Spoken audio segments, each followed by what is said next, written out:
আসসালামু আলাইকুম viewers, modern survey engineering এর পক্ষ থেকে আপনাদের সকলকে স্বাগতম জানাচ্ছি। আশা করি আপনারা সকলেই ভালো আছেন।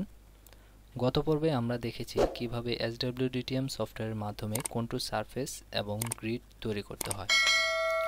তো আজকের পর্বে আমরা দেখব কিভাবে SW DTM সফটওয়্যারের মাধ্যমে এল প্রোফাইল এবং এক্স সেকশন তৈরি করতে হয়।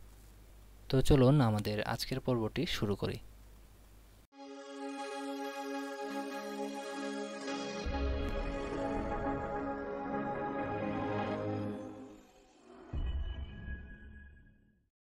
তো সবার প্রথমে আমরা AutoCAD সফটওয়্যারটি ওপেন করে নেব, দেন আমরা SW DTM সফটওয়্যারটি ওপেন করব। তো আপনারা অবশ্যই খেয়াল রাখবেন, SW DTM ওপেন করার আগে অবশ্যই আপনারা আগে AutoCAD সফটওয়্যারটি ওপেন করে নেবেন, অন্যথায় আপনাদের SW DTM সফটওয়্যারটি ওপেন হবে না। তো তারপর আমরা আমাদের ডাটাগুলো সাজিয়ে নেব। তো এটা আমি আগেও দেখেছি কিভাবে আপনারা আপনাদের যে সার্ভে ডাটাগুলো সাজাবেন। তো এখানে আপনাদের বোঝানোর জন্য আমি কিছু ডামি ডাটা নিয়েছি। এই ডাটাগুলো দিয়ে আমি আপনাদের বোঝানোর চেষ্টা করব, আর আপনারা চাইলে আপনাদের সার্ভে করা ডাটা দিয়েও কাজ করতে পারেন। তো আপনারা অবশ্যই প্রথমে সিরিয়াল নাম্বার রাখবেন, দেন ইস্ট, নর্থ, দেন এলিভেশন, তারপর হচ্ছে রিমার্কস আইটেম রাখবেন। তো তারপর এখান থেকে আমরা সম্পূর্ণ কোডগুলোকে সিলেক্ট করে নেব। সিলেক্ট করে এখান থেকে আমরা SW DTM এর পয়েন্টস অপশনে ক্লিক করব, দেন ইম্পোর্ট পয়েন্টস ফ্রম এক্সেল এই অপশনটিতে ক্লিক করব, দেন আবারও আমরা ইম্পোর্ট পয়েন্টসে ক্লিক করব। তাহলে এবার আমরা অটোক্যাডে এসে আমরা এখানে যদি আমাদের কোডগুলো দেখতেও না পাই, তাহলে আমরা সিম্পলি কিবোর্ড থেকে জেড এন্টার ই এন্টার প্রেস করব, তাহলে ডাটাগুলো আমাদের সামনে চলে আসবে। এখন আমাদের এই পয়েন্টসগুলোকে প্রসেস করে নেব। তো এর জন্য আমরা SW DTM সফটওয়্যারটি ওপেন করে এই পয়েন্টস অপশনে ক্লিক করব, দেন একবার নিচে আমরা দেখতে পাচ্ছি প্রসেস পয়েন্টস, এই প্রসেস পয়েন্টসে আমরা ক্লিক করব, দেন এখান থেকে আমরা ওকে প্রেস করব। তাহলে আমাদের পয়েন্টসগুলো প্রসেস হয়ে যাবে। তো এখানে লেখা আসছে প্রসেসিং সাকসেসফুল, দেন এখান থেকে আমরা ওকে প্রেস করব। তারপর এখন আমাদের প্রসেসিং হয়ে যাওয়ার পর আমাদের এই যে কন্ট্যুরের চারপাশে আমাদের বাউন্ডারি ক্রিয়েট করতে হবে। তো বাউন্ডারি ক্রিয়েট করার জন্য আমরা SW DTM এর সেকেন্ড যে অপশনটি আছে ড্র, এই অপশন থেকে অ্যাড বাউন্ডারিতে ক্লিক করব, দেন আমরা এভাবে আমাদের বাউন্ডারি ক্রিয়েট করে নেব।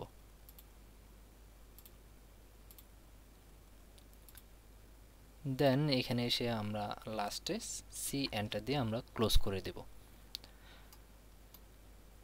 তারপর আমরা এগেইন আমাদের SW DTM সফটওয়্যারটি ওপেন করে আমরা এখন যে আমাদের কন্ট্যুর সারফেসটা তৈরি করব, এর জন্য আমরা এই কন্ট্যুর অপশনটিতে ক্লিক করব, দেন রাউন্ড কন্ট্যুর এই অপশনটিতে ক্লিক করব।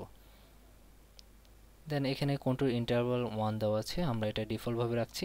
জাস্ট আমাদের রাউন্ডিং ফ্যাক্টর এটা আমরা একটু পরিবর্তন করে দিচ্ছি, দেন আমি এখানে 9 দিচ্ছি, দিয়ে ড্র।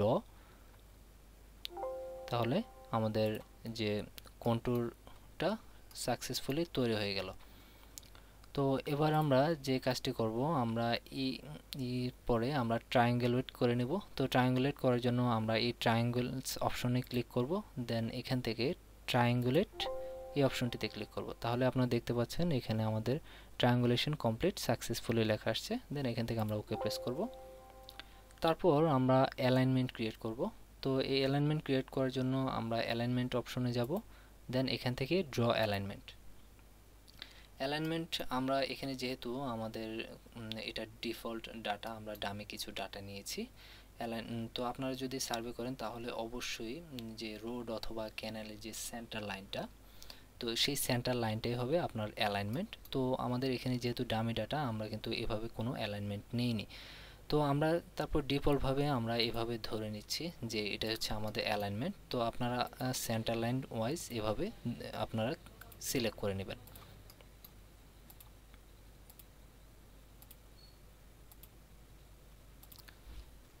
দেন আমরা এখান থেকে এন্টার করে আমাদের অ্যালাইনমেন্টটা সম্পন্ন করব।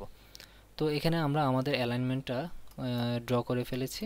দেন আমরা এগেইন SW DTMটি ওপেন করে এবার আমরা চলে যাব এক্স সেকশন এই অপশনে। এক্স সেকশন এই অপশনে ক্লিক করার পর আমরা এখানে তিনটি অপশন দেখতে পাচ্ছি, section by contours, section by DTM, তারপর হচ্ছে draw L profile X section. তো আমরা এখান থেকে মাঝখানে যে অপশনটি আছে সেকশনস বাই DTM, আমরা এই অপশনে ক্লিক করব। তারপর এখানে আমাদের profile cross section from DTM, এখানে আমরা এরকম একটি উইন্ডো পাবো। এখান থেকে আমরা মডেল আপনারা দেখতে পাচ্ছেন এল প্রোফাইল সিলেক্ট করা আছে। তো আপনারা যদি শুধু এল প্রোফাইল চান তাহলে এল প্রোফাইল সিলেক্ট করবেন, আর যদি আপনারা এল প্রোফাইল প্লাস এক্স সেকশন চান তাহলে আমাদের নিচের অপশনটি সিলেক্ট করতে হবে। তো আমি দুটোটাই চাচ্ছি, এই জন্য আমরা নিচেরটা সিলেক্ট করব। দেন এখানে স্টার্টিং চেইনেস, তো এখানে ডিফল্টভাবে 0 দেওয়া থাকে। তো এখানে ডিফল্টভাবে 0 দেওয়া থাকবে, আমরা এটা 0ই রাখবো। তারপর হচ্ছে আমরা এক্স সেকশন, তো এক্স সেকশন ইন্টারভাল অর্থাৎ আপনার যে ক্রস সেকশনগুলো, ক্রস সেকশন কত মিটার পর পর আপনারা দিতে যাচ্ছেন। তো এখানে ডিফল্টভাবে 20 দেওয়া আছে, তো আমি এখানে 25 মিটার পর পর আমি সেকশন নিতে যাচ্ছি, তাহলে আমি এখানে 25 দিচ্ছি।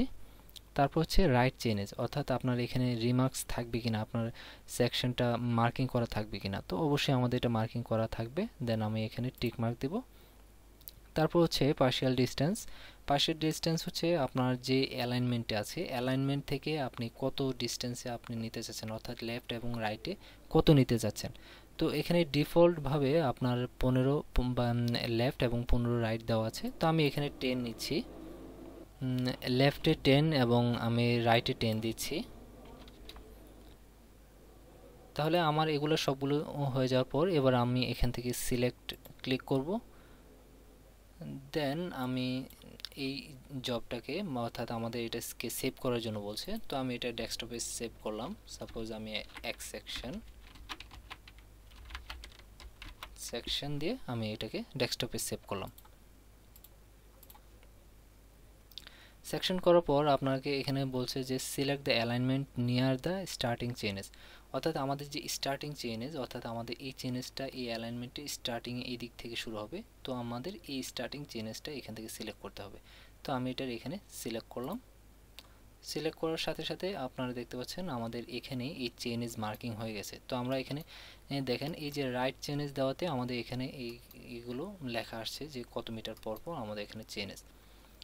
তো এখানে আপনারা দেখতে পাচ্ছেন আমাদের এখানে 25, 0, 25, তারপর হচ্ছে 50, তারপর এখানে একটু মিস্টেক হয়েছে, এখানে আসেনি, হয়তো কিছু একটু এরর হয়েছে। তো যাই হোক, এখানে আপনারা দিবেন, আপনাদের অবশ্যই এগুলো ঠিকভাবে আসবে। তো এখানে আপনারা দেখতে পাচ্ছেন 150, 175, 200 এভাবে 25 মিটার পরপর এটা নির্দিষ্ট দূরত্ব পরপর কিন্তু আমাদের চেইনেজটা নিয়ে নিয়েছে। এবং শেষে আপনারা দেখতে পাচ্ছেন এটা জাস্ট অ্যাডজাস্ট হয়ে গেছে, কারণ 25 মিটার যাওয়ার পর আমাদের এখানে আর 25 মিটার নেই, তো যত মিটার আছে তত দিয়ে এটা অ্যাডজাস্ট হয়ে গেছে। তো এবার আমরা আবারও SW DTM থেকে এক্স সেকশনে যাব। এক্স সেকশন থেকে আমরা নিচের যে 3 নম্বর অপশনটি আছে draw L profile X section, এটাতে ক্লিক করব। দেন এখান থেকে ড্র এল প্রোফাইল, তো আমরা যেহেতু এল প্রোফাইল ক্রিয়েট করতে চাচ্ছি এল প্রোফাইল সিলেক্ট করব। তাহলে আমাদের ড্র এল প্রোফাইল এই উইন্ডোটি আসবে। এখান থেকে আমরা রিড ডাটা, এটা আমরা ডিফল্ট রাখবো, যেভাবে আছে এভাবেই থাকবে। দেন ইনক্লুড অল চেইনেজ থাকবে, আপনারা চাইলে এখান থেকে পেপার সাইজ দিতে পারেন, তো আমি এটা অল রাখছি। দেন এখানে হরিজন্টাল স্কেল আছে 1000, তো এখানে আমরা ভার্টিক্যাল স্কেলও আমরা 1000 দেব। দেন এখানে নাম্বার অফ রোজ, এগুলো আমাদের কোনো পরিবর্তন করতে হবে না, এগুলো যেভাবে আছে এভাবেই থাকবে। এখান থেকে আমরা জাস্ট নিচে এক্সিকিউট এই অপশনটিতে ক্লিক করব। তাহলে এখানে আপনার একটি মেসেজ দেখতে পাচ্ছেন ready to draw, enter select number and click draw. তো আমরা জাস্ট এখান থেকে ড্র অলে ক্লিক করব। ড্র অলে ক্লিক করার পর আপনাদের এখানে বলছে যে pick any point as reference point, তো আমরা যে কোনো একটা জায়গায় আমরা ক্লিক করব এবং ক্লিক করার সাথে সাথে আপনারা দেখতে পাচ্ছেন আমাদের যে এল প্রোফাইলটা তৈরি হয়ে গেছে। তো এখানে আমাদের এক্সিস্টিং লেভেল এবং চেইনেজ এটা আমাদের কিলোমিটারে দেওয়া আছে, তো কিলোমিটারে এখানে উল্লেখ করা থাকে। তো এই যে দেখতে পাচ্ছেন আমাদের একবারে এই জায়গা অনুসারে এটা এখানে একটা এল প্রোফাইল তৈরি হয়ে গেছে। তো আমি এটা ডিফল্ট ডাটা নিয়েছি, আপনারা অবশ্যই আপনাদের সার্ভে করা ডাটা দিয়ে কাজ করবেন। তো আপনাদের বোঝানোর জন্য যে আসলে আমাদের কিভাবে এই এল প্রোফাইলটা তৈরি করতে হয়। তো খুব সুন্দরভাবে আমাদের কিন্তু এই এল প্রোফাইলটা তৈরি হয়ে গেছে। তো এবার আমরা এই অ্যালফোফয়েলের অর্থাৎ এই প্রত্যেকটা সেকশনের আমরা ক্রস সেকশন তৈরি করব। এই যে এই সেকশন 0 সেকশন, তারপর 25 সেকশন চেন এজের, এই প্রত্যেকটা চেন এজের আমরা সেকশন তৈরি করব। তো এর জন্য আমরা আবার SW DTM সফটওয়্যারটি ওপেন করব। এখান থেকে এক সেকশনে ক্লিক করব, দেন ড্র অ্যালফোফাইল এক সেকশন। এখান থেকে আমরা ড্র অ্যালফোফাইল তৈরি করেছি, এবার আমরা তৈরি করব এক সেকশন। তো এক সেকশনে ক্লিক করলাম, দেন আমাদের সামনে এরকম একটা পপ আপ আসবে। এখান থেকে আপনার রিড ফাইলটা ডিফল্ট থাকবে, দেন এখানে ইন্টারভাল আমাদের এখানে চাইলে দিতে পারি। তো আমরা ইনক্লুড অল চেঞ্জেস দিলাম। দেন এখানে হরিজন্টাল স্কেল 100 আছে, ভার্টিক্যাল স্কেল 100। দেন এখানে number of rho, number of column আপনারা চাইলে এগুলো পরিবর্তন করতে পারেন। সাপোজ আমি 2 দিলাম আর কলাম দিলাম এখানে সাপোজ 50। তো এভাবে আপনারা চাইলে পরিবর্তন করতে পারেন। দেন আমাদের এগুলো সব হয়ে গেলে এখান থেকে আমরা জাস্ট এক্সিকিউটে ক্লিক করব। তাহলে আমাদের এখানে দেখতে পাচ্ছেন যে 23 ক্রস সেকশন আর ফাউন্ড, মানে 23টা ক্রস সেকশন সে পেয়েছে। দেন এখান থেকে আমরা ড্র অলে ক্লিক করব। ড্র অলে ক্লিক করার পর আমরা জাস্ট এখানে একটি ক্লিক করব, আমাদের ওই যে click A point as the origin, তাহলে আমরা এখানে ক্লিক করব। তাহলে ক্লিক করার সাথে সাথে আপনারা দেখতে পাচ্ছেন আমাদের যে ক্রস সেকশনগুলো এগুলো তৈরি হয়ে গেছে আমাদের এখানে। সাপোজ আমাদের এই যে প্রত্যেকটা ক্রস সেকশন, এটা হচ্ছে জেনেস 25, তারপর এটা হচ্ছে 50, তাহলে এটা হবে 75। দেন আমাদের উপরেরটা আবার 100, দেন 125। তো এভাবে আমাদের ক্রস সেকশন, প্রত্যেকটা ক্রস সেকশন আমাদের এখানে তৈরি হয়ে গেছে। তো এখানে আপনারা একটি সেকশন দেখতে পাচ্ছেন, প্রত্যেকটা সেকশন মোটামুটি আমাদের অ্যাভারেজ, কিন্তু এই সেকশনটা আমরা একটু ডিফারেন্ট দেখতে পাচ্ছি। তো এটা ওই জায়গা অনুসারে কিন্তু আমাদের এরকম হয়েছে। তো আমরা যদি এটা চেক করি, সাপোজ আমাদের এই চেনেসটা আপনারা দেখতে পাচ্ছেন 500, তাহলে আমরা এখন চেক করি। এখানে আপনারা দেখতে পাচ্ছেন সেন্টার থেকে এটা হচ্ছে রাইট সাইড এবং এটা হচ্ছে লেফট সাইড। তো রাইট সাইডটা আমাদের অনেক উঁচু দেখাচ্ছে। তো আমরা এটা যদি চেক করি চেনেস 500, তাহলে আমরা এখানে কন্ট্রোলে এসে আমরা চেক করি চেনেস 500 কোথায় আছে। তাহলে এই যে চেনেস 500, তাহলে এখানে দেখেন আমাদের যেহেতু ক্রস সেকশনটা এইভাবে গেছে, তাহলে আমাদের উপরে পাশটা হচ্ছে রাইট সাইড আর নিচেরটা হচ্ছে লেফট সাইড। তাহলে আপনারা এখানে যদি লক্ষ্য করেন, নিচে আমার আরএল হচ্ছে এইদিকে 5.9, তারপর হচ্ছে 4.4, তারপর এখানে 2.7। তো যার এই জায়গাটা হচ্ছে নিচু জায়গা, আর লেফট সাইড অর্থাৎ লেফট সাইড আমার হচ্ছে নিচু জায়গা, আর রাইট সাইড আমার এদিকে হচ্ছে 5 আর এদিকে হচ্ছে 20। তার মানে 20 মিটার আমার অনেক উঁচু জায়গা। তো এখানে দেখেন লেফট উঁচু এবং নিচু জায়গার সাপেক্ষে কিন্তু আমাদের এই যে এই এক সেকশনগুলো তৈরি হয়েছে। এই যে আমাদের এই পাশে দেখাচ্ছে নিচু এবং এই পাশে উঁচু, যেহেতু আমাদের ওই কন্টুর এরকম আছে, ওই অনুসারে আমাদের এই ক্রস সেকশনগুলো তৈরি হয়েছে। তো ভিউয়ার্স, আশা করি আপনারা সকলে বুঝতে পেরেছেন। তো এভাবে আপনারা খুব সহজেই SW DTM সফটওয়্যারের মাধ্যমে অ্যালফোফাইল এবং এক সেকশন তৈরি করতে পারেন। তো আশা করি ভিডিওটি আপনাদের ভালো লেগেছে। তো আজকে এ পর্যন্তই। সকলে সুস্থ থাকবেন। আল্লাহ হাফেজ।